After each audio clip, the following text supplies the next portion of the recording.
Salah satu makhluk yang diciptakan oleh Allah Subhanahu wa taala tak lain adalah diabadikan dalam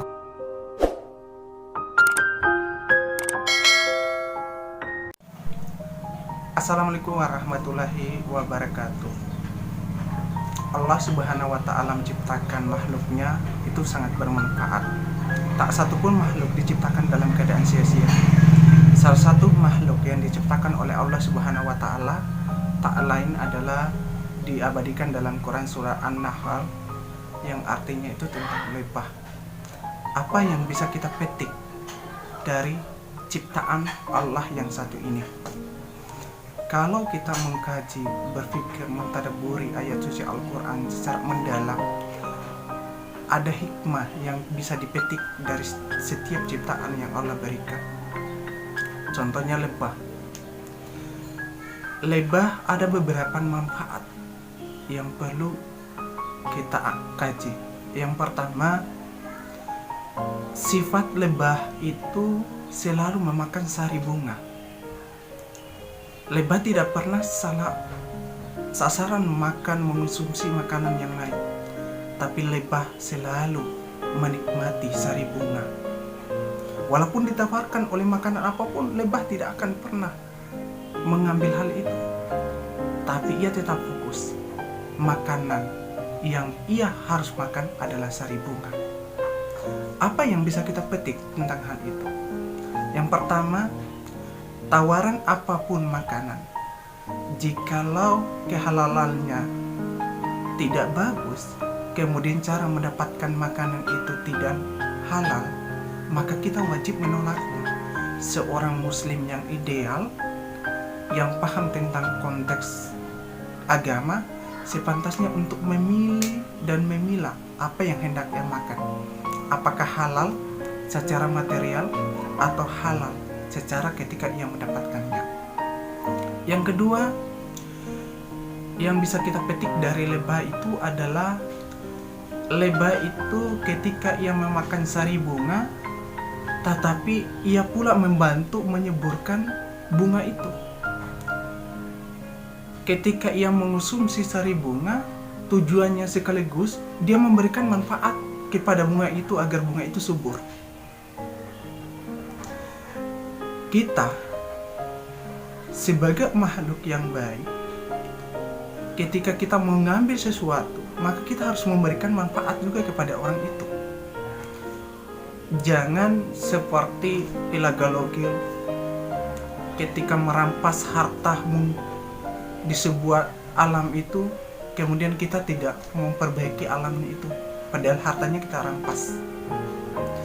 Tapi seorang lebah yang kita pelajari adalah ketika ia mengambil sari bunga, lalu ia membantu menyuburkan bunga itu, dan kita harus seperti itu. Yang berikutnya, yang ketiga adalah lebah itu selalu ia mengeluarkan madu.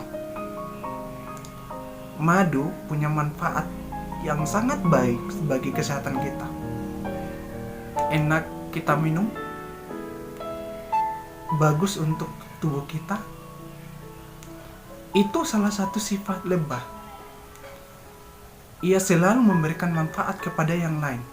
Seorang manusia yang ideal bukan hanya kita berpikir secara fisik memikirkan diri kita, tapi kita dituntut untuk memberikan manfaat kepada orang lain.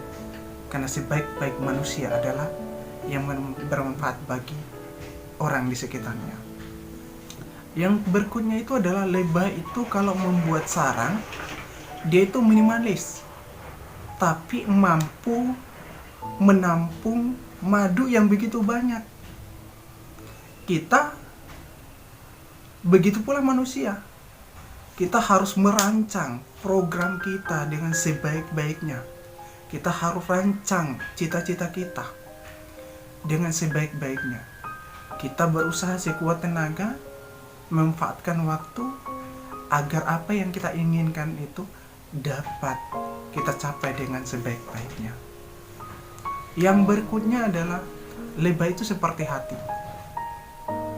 Jikalau ia disakiti, jikalau ia diperangi, jikalau ia dilawan, ia akan balik menancapkan jarumnya sampai mengeluarkan racun. Kita manusia, jikalau telah disakiti hatinya, dihina, dicaci maki, boleh jadi kadang kesabaran kita akan tidak mampu lagi kita sabar. Pada akhirnya kita akan melawan karena sesuatu hal. Lebah, kita belajar dari lebah. Lebah kalau tidak diganggu, maka dia tidak akan pernah menyerang. Lebah kalau tidak kita sakiti, maka dia tidak akan pernah menyerang. Seorang muslim yang menegakkan sebuah kebenaran, sebagaimana dicontohkan oleh Rasulullah SAW, kalau muslim tidak diperangi, tidak dicaci maki, tidak dihina, maka muslim akan selalu memberikan jalan yang terbaik. Bahkan Nabi pun mencontohkan hal itu.